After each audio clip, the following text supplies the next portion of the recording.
Here is the quick simple take before you buy. What's up everyone, today we're looking at a product worth your attention. Today I am keeping it simple, what stands out, what to check, and who the kitchen upgrade is for.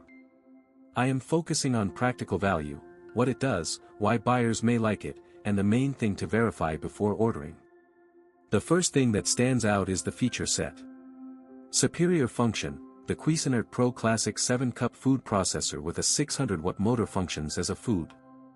That can make it more useful in everyday situations.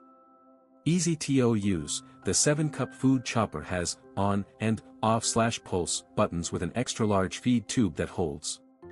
This is the kind of detail that matters more than the product photos. Included, this Cuisinart food processor includes chopping/mixing/dough blade, stainless steel medium shredding. For most buyers, that is where the value starts to show. The key positives are kitchen helper, time saver, and easy routine. The one caution is simple, check the size, compatibility, and exact model before buying so expectations match the listing. My simple verdict, the kitchen upgrade looks like a practical pick if the current price fits your budget. If this helped, hit link is in the description for the current price. If this review helped, please like the video, subscribe for more honest reviews, and share it if you liked the video.